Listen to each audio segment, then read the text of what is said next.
கிறிஸ்துவுக்குள் பிரியமான அன்பு சகோதர சகோதரிகளே, அந்த அருமையான மாலை காணும்படியாக செய்த பிதாவாகிய தேவனுக்கு இயேசு கிறிஸ்துவின் மூலம் நன்றிகளை எடுப்போம்.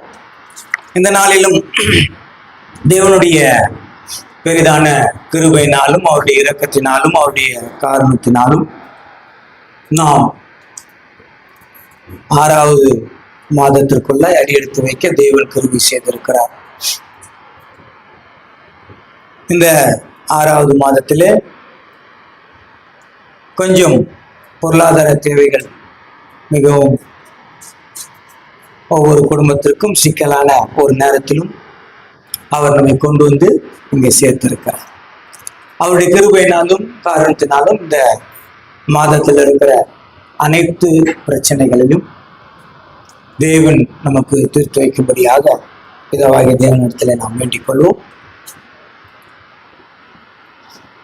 கிறிஸ்துவுக்குள் வருவது, அதாவது கிறிஸ்துவராவது ஒரு வளர்ச்சி. கிறிஸ்துவுக்குள்ள ஒருவர் அந்நியராயிருந்து அவன் கிறிஸ்துவனாய் வருகிறது ஒரு வளர்ச்சி. புது சிருஷ்டியாய் மாறுகிறது இன்னொரு வளர்ச்சி. புது சிருஷ்டிக்கும் கிறிஸ்துவனாய் வாழ்கிற வாழ்க்கைக்கும் வேறுபாடுகள் இருக்கிறது. கிறிஸ்துவனாய் வாழ்ந்தால் தன் பாவங்கள் அறிக்கையிட்டு மன்னிப்பை பெற்றுக்கொண்டு ஒரு ஆசீர்வாதமான ஒரு வாழ்க்கையை வாழ்ந்து கொண்டு போவது கிறிஸ்துவ வாழ்க்கை. புது சிருஷ்டி அப்படி இல்லை. தன்னையே தேவனுக்காக ஒப்பு கொடுக்கணும். இயேசு கிறிஸ்துவ போல மாறணும். நம்முடைய எல்லா கிரியைகளையும், நம்முடைய எல்லா செயல்களும், நம்முடைய எல்லா யோசனைகளும் இயேசு கிறிஸ்துவை போல மாறிக்கொண்டே வர வேண்டும். எப்பொழுது நாம் இயேசு கிறிஸ்துவை போல முழுமையாய் மாறுகிறோமோ அப்பொழுது தேவன் அவருடைய பிள்ளைக்கு, அதாவது கர்த்தராகிய இயேசு கிறிஸ்துவுக்கு என்னெல்லாம் வைத்திருக்கிறாரோ அதிலே நம்மையும் பங்குள்ளவர்களாக மாற்றுகிறார். ஆனால் நம்ம பார்க்கிறோம், அழைக்கப்பட்டவர், தெரிந்து கொள்ளப்பட்டவர், உண்மை உள்ளவர். அழைக்கப்பட்டவர்கள் அவர்கள் கிறிஸ்தவர்கள், தெரிந்து கொள்ளப்பட்டவர்கள் தான் புது சிருஷ்டி. மரணம் வரை அப்படி ஒரு வாழ்க்கை வாழ வேண்டும். வாழ்ந்தால் உண்மையுள்ளவர்கள் இயேசு கிறிஸ்துவோடு கூட அந்த முதலாம் உயிர்த்தெழுதலுக்கு பங்கு உள்ளவர்களாகவும், இயேசு கிறிஸ்துவோட கூட உடன் சுதந்திரராகவும், இயேசு கிறிஸ்துவனுடைய மனவாட்டியாகவும், இயேசு கிறிஸ்துவோடு கூட ஆளுகை செய்கிறவராகவும் நாம் இருப்போம். இப்போ நம்முடைய அழைப்பு என்ன? நாம் கிறிஸ்துவர்களாய் வாழ்வதற்கா அல்லது புது சிருஷ்டியாய் மாறுவதற்கா தேவன் என்னை எதற்கு அழைத்திருக்கிறார்? அதுதான் இன்றைக்கு நம்ம பார்க்க இருக்கிறோம். எதற்காக தேவன் என்னை அழைத்திருக்கிறார்? அழைக்கப்பட்டவர்கள், தெரிந்து கொள்ளப்பட்டவர்கள், உண்மையுள்ளவர்கள் என்று 3 கூட்டம் இருக்கும்போது நாம் எந்த கூட்டத்தில இருக்கிறோம் என்று பார்த்தா, நாம் அழைக்கப்பட்டவர்கள் இப்பொழுது தெரிந்து கொள்ளப்பட்ட கூட்டத்துக்கு இருக்கிறோம். இந்த தெரிந்து கொள்ளப்பட்டவர்கள் தான் புது சிருஷ்டியாக வாழ வேண்டும் என்று தேவன் சொல்றார்.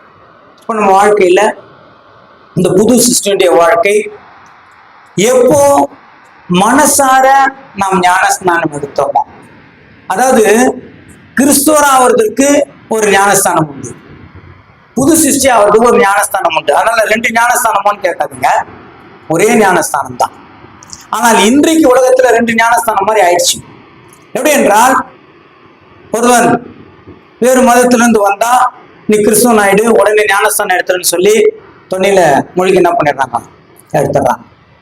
ஆனா பைபிள்ல நீ இயேசு கிறிஸ்துவுக்கு சீடராக்கி அந்த சீடருக்கு ஞானஸ்தானம் கொடுங்கள் என்று வேதத்துல தெளிவா இருக்கு. இயேசு கிறிஸ்துக்கு சீடராகாமல் இயேசுவேன்னு சொன்ன உடனே நாங்க ஞானஸ்தானம்ன்றது வந்துருச்சு. இதுதான் ஒரு கிறிஸ்துவரா இருக்கிறதுக்கான ஞானஸ்தானம் ஆயிடுச்சு. யோவான் கொடுத்த ஞானஸ்தானம், பாவம் மன்னிப்புக்கு என்று கொடுத்த ஞானஸ்தானம். ஆனால் இயேசு கிறிஸ்து ஒரு பாவமும் செய்யலையே, அவர் ஏன் ஞானஸ்தானம் எடுத்தார் அப்படின்னா, அதுக்கு நிறைய நம்மளுக்கு அடையாளமா இருக்கிறதுக்கு அப்படிலாம் சொல்றாங்க. ஆனா பைபிள்ல பார்க்கும்போது இப்பொழுது எனக்கு இடம் கொடு, நான் எல்லா நீதியும் என்ன பண்ணோம், நிறைவேற்ற வேண்டும் என்றுதான் இயேசு கிறிஸ்து சொன்னாரே தவிர இல்லைங்களா? நான் பாவி என்றோ அதுக்காக வந்துட்டு ஞானஸ்தானம் எடுக்கிறேன்னா சொல்லலை. ஏன்னா யோவான் கொடுத்த ஞானஸ்தானம் பாவ மன்னிப்புக்கென்று, இயேசு கிறிஸ்து எடுத்த ஞானஸ்தானம் பாவ மன்னிப்புக்கென்று இல்லை. இதோ உங்களுடைய சித்தத்தை செய்ய வருகிறேன், இதோ உங்களுடைய சித்தத்தை செய்யறதுக்கு ஒரு சரீரத்தை நீர் ஆயத்தப்படுத்தியிருக்கிறீர், அந்த சரீரத்தை ஆயத்தப்படுத்துவதற்காக என்னை நான் ஒப்பு கொடுக்கிறேன் என்று சொல்லி இயேசு கிறிஸ்து ஞானஸ்நானம் எடுத்தார். ஏதான் ரோமர் 12:1 சொல்லும் போது, இதுதான் நீங்க செய்ய வேண்டிய புத்தியுள்ள ஆராதனை. எது? உங்களையே நீங்க என்ன பண்ணுங்க, ஜீவ பலியாக ஒப்பு கொடுங்கள். அதான் ஞானஸ்நானம். அப்ப அந்த மாதிரி அதுதான் உண்மையான ஞானஸ்நானம். ஆனா காலப்போக்குல சபை வளர வேண்டும், கிறிஸ்தவர்கள் பெருக வேண்டும் என்ற நோக்கத்தினால சீடராகிற தன்மையே போயிடுச்சு. அவரை சீடராக்கணும்ன்றது போயிடுச்சு, அவரை கிறிஸ்தவராக்கணும்ன்றது தான் ஆயிடுச்சு, வந்துடுச்சு. அப்போ அதான் சொன்ன 2 ஞானஸ்தானம் உலகத்துல இருக்கு. இப்ப நாம கூட இல்ல கிறிஸ்தவராகணும்ன்ற ஞானஸ்தானம் எடுத்திருந்தோம், ஆனால் சத்தியத்தை கேட்டப்புறம் சீடராகணும் என்ற ஞானஸ்தானத்தை எடுத்துக்கிட்டோம். கிறிஸ்தவராகிற ஞானஸ்தானம் ஒரு சபையில அங்கத்தினர் ஆவறதுக்கு, சீடராகணும் என்கிற ஞானஸ்தானம் கிறிஸ்துவின் சபையில நாம் அவரோடு கூட இணைவதற்கு, புது சிருஷ்டியாய் நம்மை மாற்றிக்கொள்வதற்கு, புது சிருஷ்டியாய் நாம் மாறுவதற்கு அந்த ஞானஸ்தானம். அப்படி ஞானஸ்தானம் எடுத்தோம், உடன்படிக்கை செய்தாச்சு, நம்முடைய ஓட்டம் ஆரம்பமாகிறது. அந்த ஓட்டம் எவ்வளவு நாள் நீடிக்கும் என்று சொன்னால், எப்பொழுது மனசார ஞானஸ்தானம் எடுத்தோம். அதான் மனசார ஞானஸ்தானமும் கிறிஸ்துவராவதுக்கு ஞானஸ்தானம் வித்தியாசம் நான் சொன்னேன். மனசார ஞானஸ்தானம் என்பது, தேவனே இன்று முதல் நான் உமக்காக இருக்கிறேன், இயேசு கிறிஸ்துவை போல நான் மாறுவேன், நீ சொன்ன எல்லா வாக்குகளையும் நான் கை கொண்டு நடப்பேன். இயேசு கிறிஸ்து சொன்னது போல, தகப்பனையாவது, தாயாவது, மனைவியாவது, பிள்ளையாவது, வீட்டையாவது விடுவதற்கு நான் தயாரா இருக்கிறேன். இந்த உலகத்துல நான் அன்பு கூறவில்லை, நான் உன்னிடத்திலே அன்பு கூறுகிறேன். இந்த பூமியில நான் இருக்கும் வரை நீர் என்ன செய்ய விரும்புகிறீரோ அதை நான் பெற்றுக்கொள்கிறேன். எனக்கு என்று ஒரு ஃபியூச்சர் கிடையாது.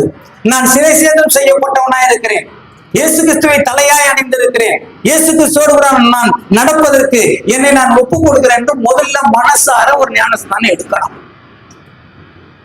அந்த ஞானஸ்தானத்துக்கு அடையாளம் தான் தண்ணியில மூழ்கி இருக்கிற ஞானஸ்நானம். இதை நம்ம புரிஞ்சிட்டு ஞானஸ்தான சப்ஜெக்ட் அதை கேட்டுட்டு அப்படிப்பட்ட ஒரு ஞானஸ்தானம் எடுத்து புது சிருஷ்டியின் வளர்ச்சிக்குள்ள நாம் அடி எடுத்து வைத்து நடந்து வருகிறோம். இது ஆதி சபையில நடந்தது. ஆதி சபையில இது தெளிவா தெரியும். ஆதி சபையில இவ்வளவு டீப்பா சொல்றோம்னு இல்லை, அவங்களுக்கு எல்லாம் தெரியும். அவங்க யோவானுடைய ஞானஸ்தானமும் தெரியும், கிறிஸ்துவுடைய ஞானஸ்தானமும் தெரியும். அப்போஸ்தலர்கள் வந்து கேட்கறாங்க, நீ எந்த ஞானஸ்தானம் எடுத்து, ஏன் பரிசுத்த ஆவியை பெறலன்னு கேட்கறாங்க. அப்போ அவங்க சொல்றாங்க, யோவான் கொடுத்த ஞானஸ்தானம் எடுத்துட்டோம்னா, யோவான் பாவ மன்னிப்புக்காக கொடுத்தாங்க, தான் உனக்கு பரிசுத்த ஆவி கிடைக்கலன்னு சொல்லி இயேசு கிறிஸ்துக்குள்ள அவருக்கு ஞானஸ்தானம் கொடுக்கிறார்கள். அப்படி ஞானஸ்தானம் பெற்றவர்கள் வளர்ந்து வருகிறார்கள். பைபிள்ல ரொம்ப ஒரு ஷார்ட் பீரியட் தான் இருக்குது இல்லைங்களா? இயேசு கிறிஸ்து ஊழியம் செய்து 3.5 வருஷம் அவர் ஊழியம் செய்தார். அதன் பிறகு 3.5 வருஷம் அப்போஸ்தலர்கள் ஊழியம். அதன் பிறகு அங்க அவ்வளவு முடிஞ்சிச்சு. வெளிப்படுத்தின விசேஷம் 1ஆம் நூற்றாண்டுல முடிஞ்சது. அதன் பிறகு வேற ஒரு புத்தகம் கிடையாது, அதான் பைபிளா வந்துருச்சு. ஆனால் இப்ப 2000 வருஷமா இதே ஒரு பைபிள் தான் நம்ம வச்சுட்டு இருக்கோம். இந்த ஒரு பைபிள்ல இப்போ என்ன நடக்கணுமோ, என்ன சபைக்கு தேவையோ அவை எல்லாம் அந்த 3.5 + 3 7 ஆண்டுகளுக்குள்ள எல்லாத்தையும் என்ன பண்ணிருக்கிறாங்க, 7 வருஷத்துல எழுதி இருக்கிறாங்க. 2000 வருஷத்துல என்னெல்லாம் நடக்கும், நாம் எப்படி இருக்குன்றதை பத்தி எழுதியிருக்காங்க. அப்போ ஆதி சபையில அப்படிப்பட்ட ஞானஸ்தானம் எடுத்து வளர்ந்து வருகிறார்கள். சுமார் அவர்கள் ஒவ்வொருவரும் இயேசு கிறிஸ்துவின் காலத்திலிருந்து எடுத்துக்கொண்டோமானால் கூட ஒரு 4 வருடங்கள் அவர்கள் வளர்ந்திருக்கிறார்கள். அந்த 4 வருடங்கள் போகிற போது அப்போஸ்தலர் பவுல் அவர்கள் ஒரு எச்சரிப்பு கொடுக்கிறார். கலாத்தியர் 6ஆம் அதிகாரம் 4ஆவது வசனம். கலாத்தியர் 6:4.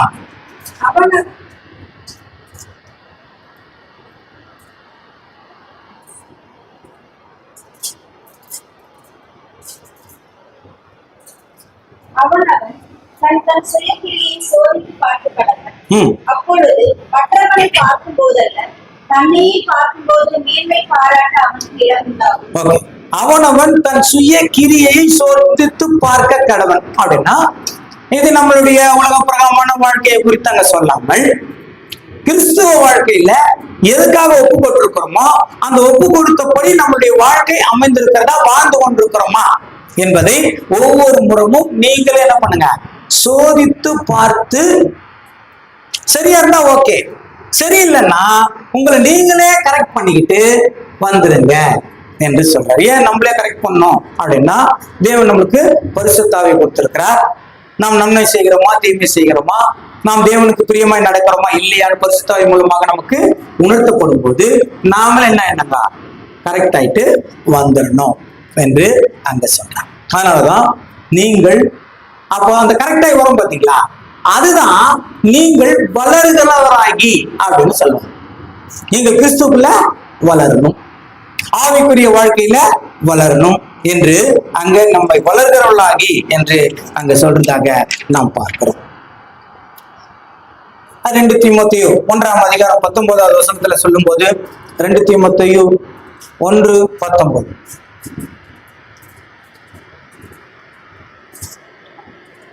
2 தீமோத்தேயு 1:9 அவர் நம்முடைய கிரியையின்படி நம்மை ரட்சிக்காமல் தம்முடைய தீர்மானத்தின்படி ஆதி காலம் முதல் கிறிஸ்து இயேசுவுக்குள் நமக்கு அருளப்பட்ட கிருபையின்படி நம்மை ரட்சித்து பரிசுத்த அழைப்பினாலே அழைத்தார். பரிசுத்த அழைப்பினாலே, நம்மளுடைய அழைப்பு பரிசுத்த அழைப்பு. யார நம்ம சோப் போட்டு முகம் கழுவுன்னு சொல்லுவோம் இல்லைங்களா? அழகா இருக்கிறவங்கள சொல்லுவோமா? சொல்ல மாட்டோம் இல்லைங்களா? கொஞ்சம் மண்ணு கையெல்லாம் கொஞ்சம் இருந்து வெறுத்து கொட்டுதுன்னா அவங்க என்ன பண்ணுவோம், கொஞ்சம் சோப் போட்டு கழுவி.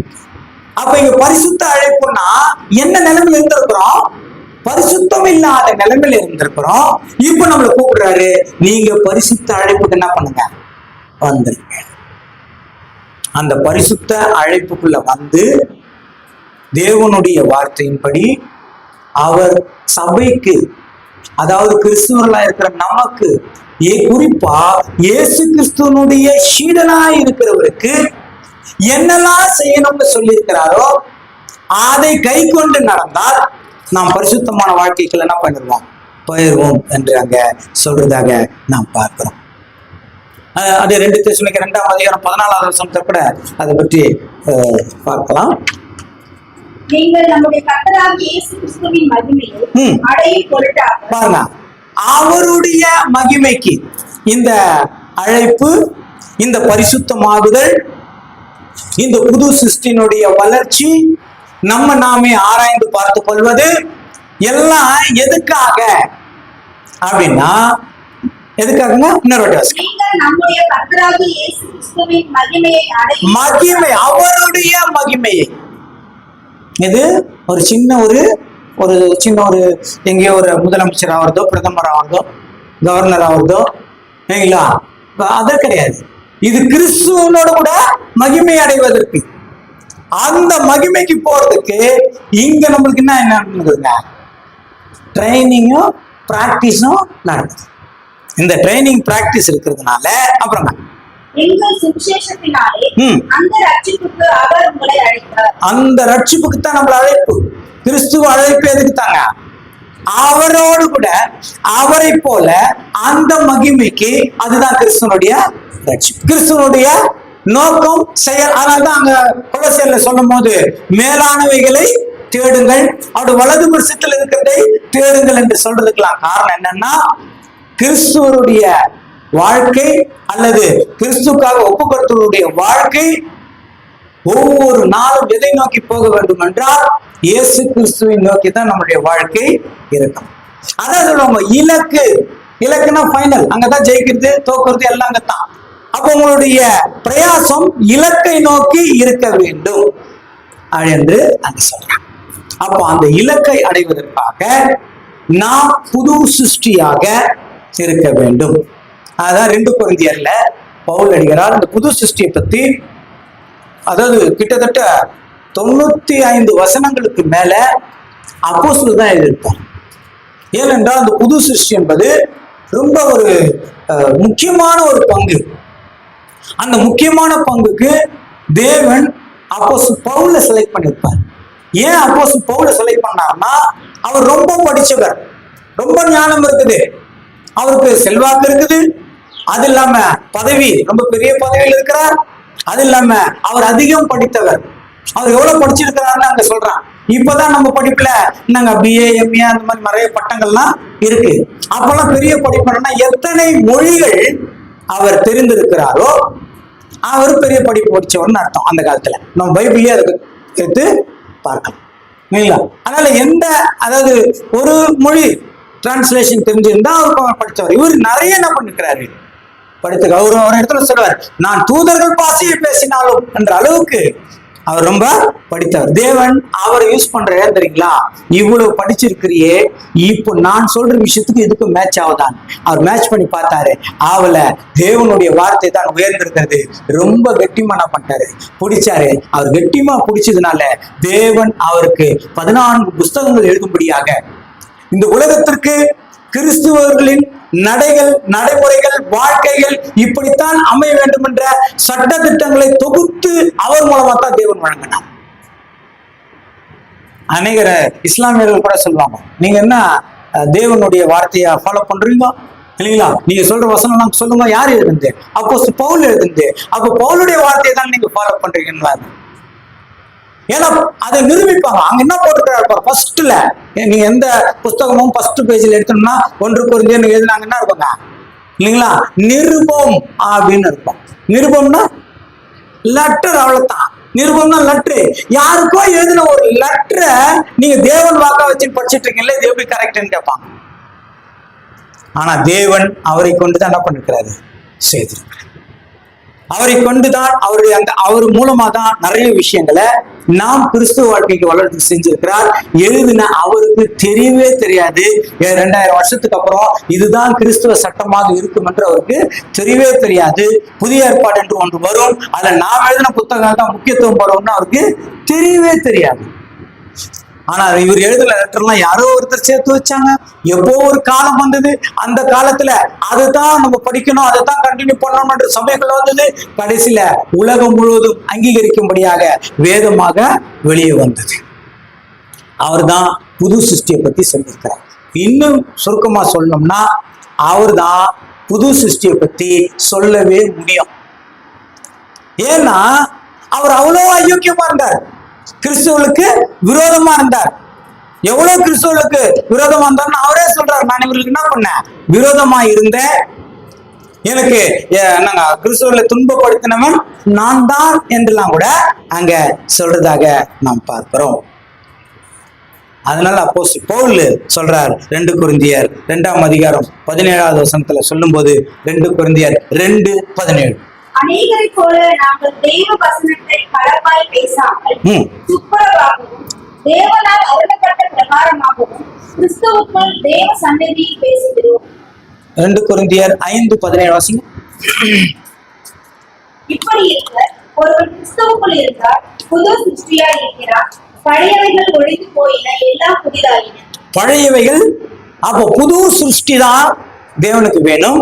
புது சிருஷ்டினா ஒரு பழைய மனுஷனை செலக்ட் பண்ணி அவனை புதுசாக்கி தேவனோடு கூட ஒப்புரவாக்குதல், அதுதான் புது சிருஷ்டி. அதனாலதான் பழைய மனுஷன் வேணும் தேவனுக்கு, ஆனா அவன் பழைய மனுஷனா இருக்கக்கூடாது.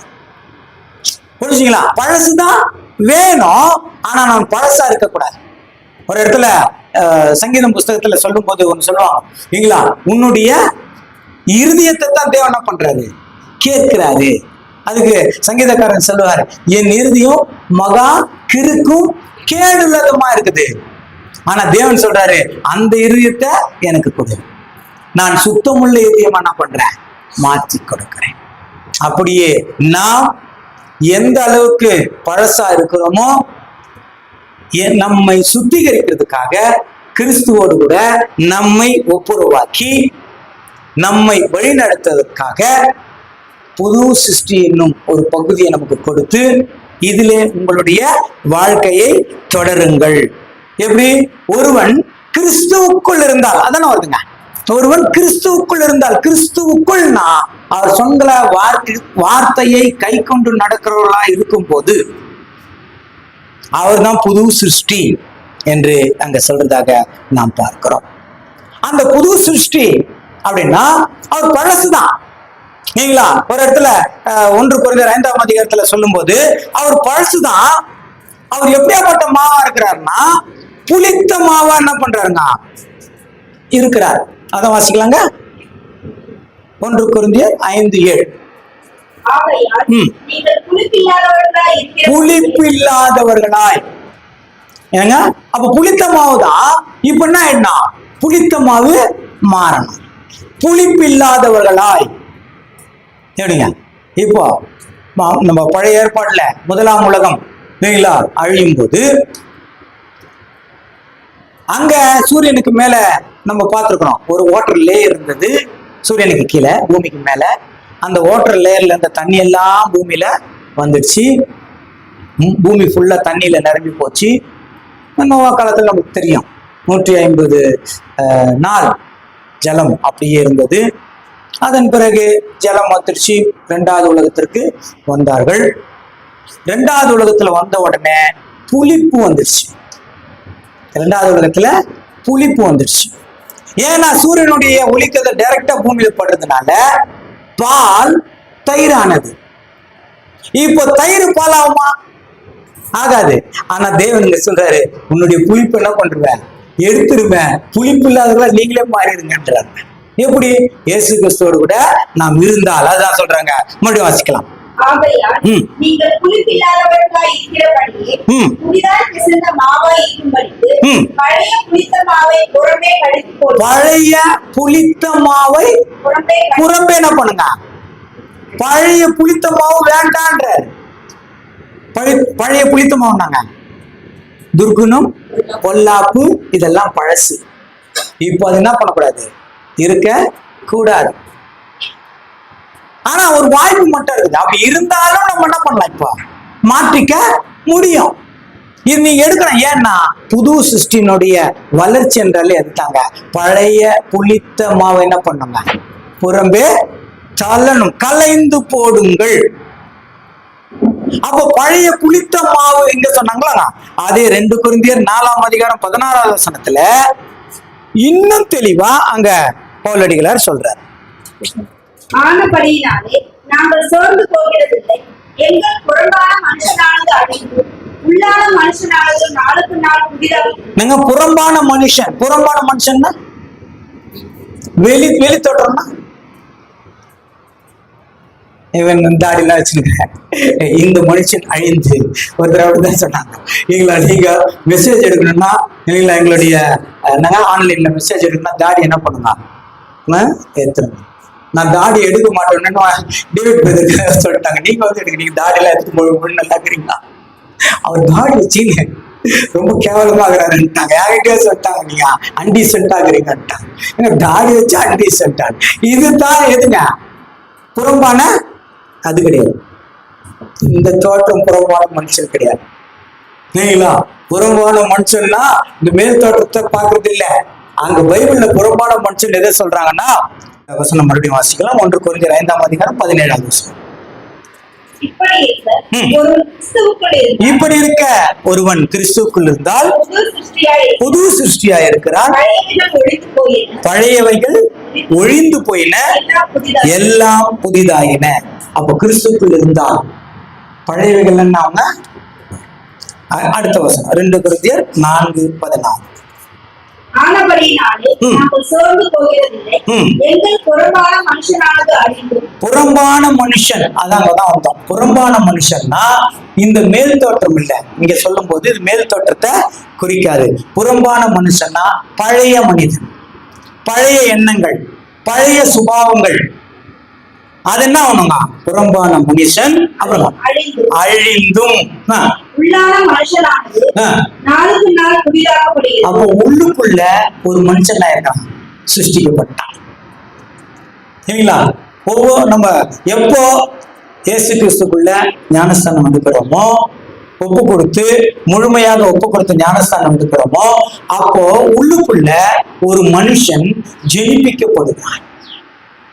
அவன் வளரணும்னா இந்த இல்லைங்களா மேலான மனுஷன் நம்ம உள்ளான மனுஷனானது நாளுக்கு நாள் புதிதாக்கப்படுகிறது. ஃபர்ஸ்ட்ல இருந்து வாசிங்க மேல. ஆனபடியினாலே சோர்ந்து போகிறதில்லை.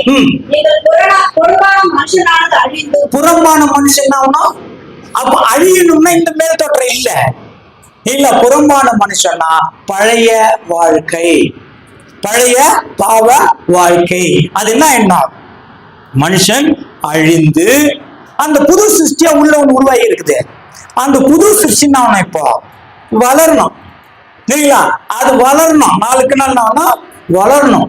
அதான் உள்ளான மனுஷன் நாளுக்கு நாள் சொல்றாங்க இல்லைங்களா? இதுவும் போயிச்சா? ஓகே. உள்ளான மனுஷன் நாளுக்கு நாள் புதிதாக்கப்படுகிற நேரம் இது சொல்றாங்க இல்லைங்களா? அப்போ உள்ளான மனுஷன் புதுசாகணும். ஏன் இந்த உள்ளான மனுஷன் புதுசாகணும்? அதான் கேள்வி. அவசியம். ஆனபடியினாலே நாங்கள் சோர்ந்து போகிறதில்லை. எங்கள் புறம்பான மனுஷனானது அழிந்தும். புறம்பான மனுஷனானது அழிந்தும் உள்ளான மனுஷனானது நாளுக்கு நாள். உள்ளான மனுஷனானா புதுப்பிக்கப்படும். ஏன் உள்ளான மனுஷன் வளரணும்? ஏன் புதுசாகணும்? ஒரு கேள்வி இருக்குது இல்லைங்களா? ஏன்னா நம்ம முதல்ல பார்த்தோம், நாம இயேசு கிறிஸ்துவோடு கூட அந்த மகிமையை அடையும்படியாக தேவன் நம்மை பரிசுத்தத்திற்கு அழைத்திருக்கிறார். பிதாவாகிய தேவனுடைய சாயல்ல கர்த்தராகிய இயேசு கிறிஸ்து இருக்கிறார். இயேசு கிறிஸ்துடைய சாயல்ல நாம் மாற வேண்டும் என்பதற்காக இந்த புது சிருஷ்டி வளரணும். இதுதான் கிறிஸ்தவ வாழ்க்கை. நமக்குள்ள ஒரு கிறிஸ்தவம் வாழ்க்கை இருக்கு, அதுக்குள்ள ஒரு புது சிருஷ்டி இருக்கு. மேல ஒரு கிறிஸ்தவரா இருக்கிறோம், உள்ள ஒரு புது சிருஷ்டி இருக்குது. இந்த புது சிருஷ்டியின் வளர்ச்சியை தான் தேவன் பார்ப்பாரே தவிர, எந்த சபைக்கு போறோம், எந்த சபையில இருக்கிறோம், எந்த சபை முரண்பாடுகளை கை கொள்கிறோம்ன்றதெல்லாம் தேவன் என்ன பண்றது இல்ல, பாக்குறது இல்ல. அவர் நோக்கமே புது சிருஷ்டியுடைய வளர்ச்சிக்கு நான் சொல்லி கொடுத்த மாதிரி நீங்க நடக்கிறீங்களா, அவ்வளவுதான் பாக்குறேன். நான் உங்களுக்கு போதிச்ச மாதிரி நீங்க செய்கிறீர்களா, அதை தான் பாக்குறார். அதுதான் தேவனுடைய இஷ்டம். அதுதான் எபேசியர் 4ஆம் அதிகாரம் 24வது வசனத்துல சொல்லும் போது, மெய்யான நீதியிலும் பரிசுத்தத்திலும் தேவனுடைய சாயலாக சிருஷ்டிக்கப்பட்ட. எப்படியாப்பட்ட நீதிங்க? மெய்யான நீதி. ஏன் மெய்யான நீதின்னு சொல்லியிருக்கிறாங்க? ஏன் அங்க மெய்யான நீதின்னு அந்த வார்த்தை போட்டிருக்கிறாங்க? அப்போ அதுக்கு ஆப்போசிட் பதம் கூட இருக்கணும் இல்லைங்களா? போலியான நீதி கூட இருக்கணும், பொய்யான நீதி கூட இருக்கணும். ஆனா அங்க அண்டர்லைன் பண்ணிட்டு மெய்யான நீதியிலும் பரிசுத்தம். பரிசுத்தம் என்னங்க? உள்ளான மனுஷன் வளரணும். மேலான மனுஷன், தேவனுக்கு பிரியமில்லாத மனுஷன் அவன் சாகணும். தேவனுடைய பேச்சை கீழ்ப்படியாத மனுஷன் அவன் சாகணும். தேவனுடைய வார்த்தையை கை கொள்ளாத மனுஷன் அவன் சாகணும். அந்த உள்ளான மனுஷன் வளரணும். ஏன்? பசங்க கண்டினியூ. தேவனுடைய சாயலாக சிருஷ்டிக்கப்பட்ட புதிய மனுஷனை தரித்துக். அப்ப இந்த புதிய மனுஷன் தேவன் பேச்சை கேட்டு நடக்கிறதுக்காக சிருஷ்டிக்கப்பட்ட மனுஷன், தேவனுடைய சாயலாக சிருஷ்டிக்கப்பட்ட மனுஷன் யாருங்க? அது ஆதாம்.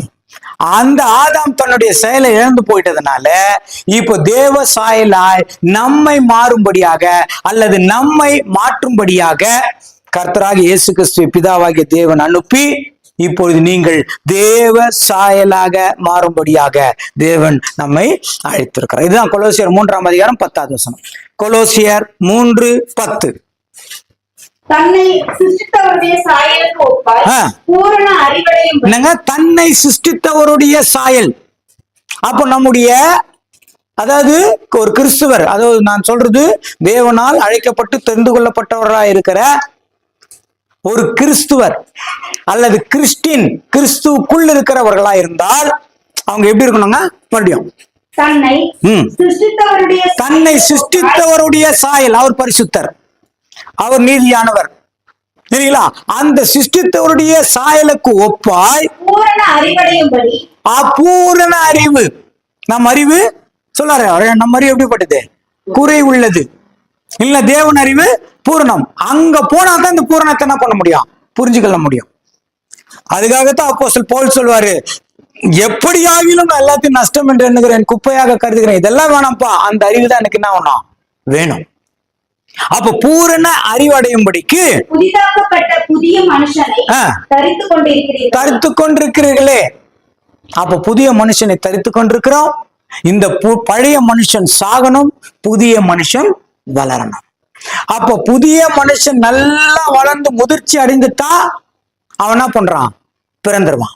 அதனாலதான் இயேசு கிறிஸ்து சொன்னாலே, ஆவியில பிறந்தது ஆவியா இருக்கும், மாமிசத்துல பிறந்தது மாமிசமா இருக்கும். அவன் ஆவியில பிறக்கணும், அந்த புது சிருஷ்டி வளரணும். அதுக்காகத்தான் தேவன் சபைன்னு ஒண்ணு ஆரம்பிச்சார்.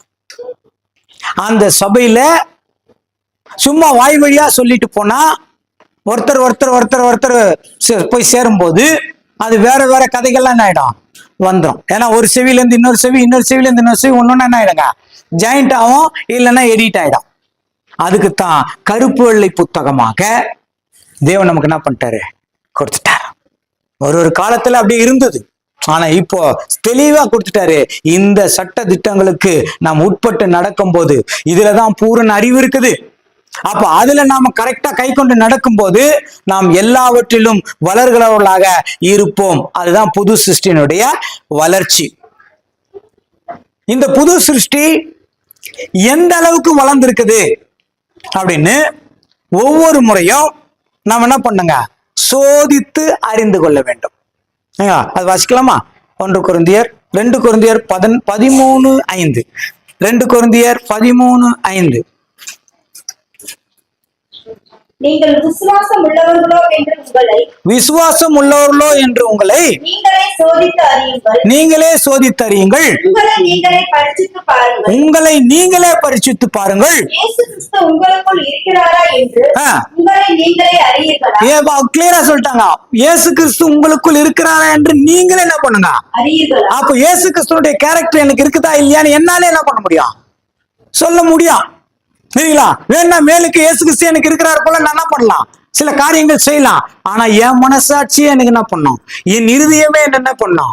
குற்றவாளி என்று தீர்க்குமானால் அப்போ நமக்குள்ளேயே அந்த வளர்ச்சி எல்லாம் எப்படி இருக்குது என்று நீங்க ஒவ்வொரு முறையும் செக் பண்ணி ஒவ்வொரு முறையும் சோதிச்சு அந்த வளர்ச்சியில இன்னும் நீங்கள் தேறுகிறவர்களாக இருக்கும்படியாக அங்க சொல்லும்போது புது சிருஷ்டியினுடைய வளர்ச்சி நமக்குள்ள வரணும்னு சொல்றார். சரிங்க, இப்போ இந்த புது சிருஷ்டியினுடைய வளர்ச்சி இது எப்படி முதல்ல புது சிருஷ்டியா உள்ள வந்தது? முதல்ல என்ன சொல்லிட்டாங்க? மேலான மனுஷன். சரிங்களா? இது நாம் எப்பொழுது குழந்தையாய் பிறந்து வளர்ந்தோமோ அந்த வளர்ந்த காலம் வரைக்கும், சரிங்களா, நம்ம இயேசு கிறிஸ்துக்குள்ள வர வரைக்கும் இந்த மேலான மனுஷன் தலை தோங்கி இருந்தது. இந்த மேலான மனுஷன் ஒவ்வொரு விஷயத்தையும் சாதாரண எல்லா மனுஷனும் பொதுவா வச்சுக்கலாம். எல்லா மனுஷர்களும் ஒவ்வொரு விஷயத்தையும் கற்றுக்கொள்வது எப்படி தெரியுங்களா? யாரையோ பார்த்துதான். தானா இது என்ன பண்றது இல்ல, செய்ய முடியறது இல்ல. சிறு வயது முதல் நம்ம யாரோ ஒருத்தர் பேசுறதை கேட்போம், யாரோ ஒருத்தர் செய்கையை கேட்போம், யாரோ ஒருத்தர் பண்றதை பார்ப்போம். அப்படியே முதிர் வயது ஆகும் வரை இது என்ன ஆகுதுங்க? தொடருது. யாரோ ஒருத்தர் செய்யறதை பார்த்து பார்த்து பார்த்து நம்ம என்ன பண்றோம்? செஞ்சுக்கிறோம். யாரோ ஒருத்தர் செய்யறதை பார்த்துட்டு இது செஞ்சா நமக்கு தப்பு இல்லைன்னு நம்மள என்ன பண்றோம்? முடிவு பண்ணிக்கிறோம். சில நேரத்துல நம்முடைய நீதி தான் தேவனுடைய நீதி அப்ப தெரியாதே. ஏங்களா? அந்த பழைய மனுஷனுக்கு தெரியாது. இப்படி வளர்ந்து முதிர்ச்சி அடைந்து ஒரு லெவல்ல வந்து நின்னுச்சு. அந்த லெவல்ல வந்து நிற்கும் போது அது சொல்லும், நான் தான், என்ன தவிர யாரும் இல்லை. எப்படியாப்பட்ட ஆள் வந்தாலும் சரி, நான் அவங்களை என்ன பண்ணிடுவேன்? கவுத்துருவேன். என்னால முடியாதது ஒன்றுமே இல்லை. எனக்கு நான் தான் ராஜா, நான் தான் மந்திரி. என்கிட்ட ஒரு விஷயம் இருக்குது இல்லைங்களா? ஸ்ட்ராட்டஜி இருக்குது, தந்திரம் இருக்குது இல்லைங்களா? பிசினஸ் டேலண்ட் என்ற பேர்ல நான் யாரை வேணாலும் என்ன பண்ண முடியும்? ஏமாற்ற முடியும், வஞ்சிக்க முடியும், என்ன வேணாலும் செய்ய முடியும். பொய், பித்தலாட்டம், ஏமாற்றம் இது எனக்கு கைவந்த கலை. நான் ஒரு பொய்ய சொன்னா அது இல்லைன்னு சமாளிச்சு வெளியே வரது கூட எனக்கு என்ன ஆகும்? டேலண்ட் இருக்குது. அதெல்லாம் ஒரு பெரிய பிரச்சனை இல்லை, அதெல்லாம் நான் சமாளிச்சிருவேன். நிறைய பேர் சொல்லுவாங்க இல்லைங்களா, அதெல்லாம் நான் சமாளிச்சிருவேன். இதுதான் ஒரு மனுஷன், இதுதான் மேலான மனுஷன். இதுக்கு இன்னொரு பேரு மாமிசம், மாமிசத்தின் சிந்தை. இதுக்கு தேவன் கொடுக்கிற ஒரு பேர் என்னன்னா பாவ மனுஷன். நல்ல மனுஷனை சிருஷ்டித்தால் சாத்தான் உள்ள போந்து ஒரு விதை விதைச்சிட்டான், பாவ மனுஷனை உருவாகும்படியாக. அதுல இருந்து இந்த பாவ மனுஷன் செயல் ஆயிடுச்சு, வந்துட்டே இருந்தது. எவ்வளவு வருஷங்க இங்க நம்ம நிக்கிறோமே, இதுல இருந்து 2000 வருஷத்துக்கு முன்னாடி வரை அந்த பாவ மனுஷன் செயல் தான் தலை துவங்கி இருந்தது. அப்போ தேவன் ஒரு கூட்டத்தை தெரிந்து கொண்டு, இஸ்ரேல் என்ற ஒரு கூட்டத்தை தெரிஞ்சு கொண்டு, அவருக்கு தேவன் யாரெல்லாம் சொன்னார் அதெல்லாம் அப்படியே நம்மளுக்கு தெரியும். அந்த பாவ மனுஷனுடைய வளர்ச்சி, அதனுடைய முதிர்ச்சி அப்படியே நானுங்க வளர ஆரம்பிச்சிருச்சு. ஒரு கட்டத்துல உலகத்துல பாவம் அதிகமாயிடுச்சு, நன்மை செய்கிறவர்கள் இல்லை, உணர்வுள்ளவர்கள் இல்லை, பாவம் தான் என்ன ஆயிடுச்சுங்க ரொம்ப ஜாஸ்தியானது. அப்போ தன்னுடைய ஒரே பேரான குமாரனை தேவன் அனுப்பி அவரை கர்த்தராகிய இயேசு கிறிஸ்துவை ஏற்றுக்கொள்ளும்படியாக ஒரு போதனை 2000 வருஷத்துக்கு முன்னாடி வந்தது. இப்போ இருக்கிற நம்ம காலத்துல அந்த போதனை இப்போ நமக்கு வந்தது. அந்த போதனை வந்த பிறகு ஒரு விஷயம் நமக்கு தோணுச்சு, நான் பாவத்தில் இருக்கிறேன், நான் இதுவரை நான் செய்த பாவங்கள் எல்லாம் ஒரு சேட்ரஸின்னு நினைச்சிட்டு இருந்தேன், அது ஒரு பிசினஸ் டேலண்ட் நினைச்சிட்டு இருந்தேன், அது ஒரு தந்திரம்னு நினைச்சிட்டு இருந்தேன். ஆனா எல்லாவற்றுக்கும் சேர்த்து எனக்கு அது தண்டனையாக ஆயிடுச்சு வந்தது. இதுவரை அந்த தண்டனைக்கு காரணம் யாரும் எனக்கு சூனியம் வச்சுட்டாங்கன்னு நினைச்சேன், இல்ல எனக்கு எதிராளிகள் அதிகமாயிட்டாங்கன்னு நினைச்சேன். ஆனா காலப்போக்குல நல்லா நான் உணர்த்தப்பட்டேன், நான் செய்ததற்கான காரணத்தை தான் நான் அனுபவித்துக் கொண்டிருக்கிறேன்னு எனக்கு தெரிஞ்சது. அப்போ எனக்கு ஒரு பாவ மன்னிப்பு வேணும், என் பாவங்கள் மன்னிக்கப்படணும், நான் சந்தோஷமா வாழணும், எனக்கு நிம்மதி இல்லாமல் இருக்கிறேனே என்ற ஒரு எண்ணம் உருவாச்சு பாருங்க. அதுதான் கொலோசியர் 1ஆம் அதிகாரம் 14வது வசனம். கொலோசியர் 1:14. குமாரனாகிய அவருக்கு அவருடைய இரத்தத்தினாலே பாவ மன்னிப்பாகிய மீட்பு நமக்கு உண்டாயிருக்கிறது. பாவ மன்னிப்பாகிய மீட்பு, அந்த ஒரு சின்ன ஒரு பொறி. நான் இவ்வளவு கஷ்டத்துல இருக்கிறேன், நான் இவ்வளவு பிரச்சனை இருக்கிறேன், நிம்மதி இல்லாம இருக்கிறேன். ஆனா ஒரு காலத்துல நான் எப்படியோ இருந்தேன், ஆனா இப்ப என்னால முடியலையே. அதுக்கு என்ன காரணம்? எங்கெங்கயோ போய் பார்த்தாச்சு இல்லைங்களா? அதாவது இந்தியாவில் இருக்கிற அவ்வளவு புண்ணிய ஸ்தலங்களுக்கும் போயாச்சு. வேற கொஞ்சம் வசதியா இருந்தா உலகத்தில் இருக்கிற புண்ணிய ஸ்தலங்களுக்கும் போக தயார். ஆனாலும் என் பிரச்சனை தீரலையே. அப்ப என்ன வழி? எனக்கு ஏதாவது வழி இருக்குதா அப்படின்னும் போது ஒரு சின்ன பொறி, இயேசுன்னு ஒருத்தர் இருக்கிறாரு, அவரை உள்ளத்துக்குள்ள வர வச்சுனா உன் பிரச்சனை சரியாயிடுமே. யாரோ ஒருவர் யார்கிட்டயோ பேசுறத நம்ம காதல விழுந்து, அப்ப அந்த இயேசுவன் என் பிரச்சனைய சரி பண்ணிடுவாரா, அவர் என்னை மாற்றி விடுவாரா, என் பிரச்சனைகள் மாறுமா, என் பிரச்சனைகள் தீர்ந்துருமா என்ற ஒரு சந்தேகத்தோட இயேசு கிட்ட வரும்போது, ஏதோ ஒரு சின்ன பிரச்சனையை அவருக்கு முன்னாடி வைக்கும் போது, அவர் அதுல இருந்து நம்மளுக்கு விடுதலை கொடுக்கும் போது ஒரு நம்பிக்கை வருது. அந்த நம்பிக்கை வந்துச்சு பாருங்க, இவரால என்ன முடியும், இவரை என்ன காப்பாற்ற முடியும், இவர் என்ன ரட்சிக்க முடியும், என் பிரச்சனைகளை தீர்க்க முடியும், ஒரு புள்ளி வந்தது பாருங்க. அதுதான் உள்ள இன்னொரு மனுஷன் ஆரம்பிச்சுட்டான். அதான் உள்ளான மனுஷன், அங்கதான் அவங்க ஃபர்ஸ்ட் ஸ்டார்ட் ஆகிறான். இயேசு கிறிஸ்து மூலமா எனக்கு பாவ மன்னிப்பு இருக்கு. இதுதான் அங்க உள்ளான மனுஷன். இப்ப இவனுடைய வளர்ச்சி ஒவ்வொரு நாளும் ஒவ்வொரு விதத்துல தேவன் அவனை வழிநடத்தி வருகிறார். அதனால டைம் ஆயிடுச்சு. இதை குறித்து தேவனுக்கு சித்தமானால் நம்ம இன்னொரு நாளைக்கு நம்ம பார்க்கலாம். இந்த நல்ல நேரத்தை கொடுத்த பிதாவாகிய தேவனுக்கு இயேசு கிறிஸ்து நன்றி செலுத்துவோம்.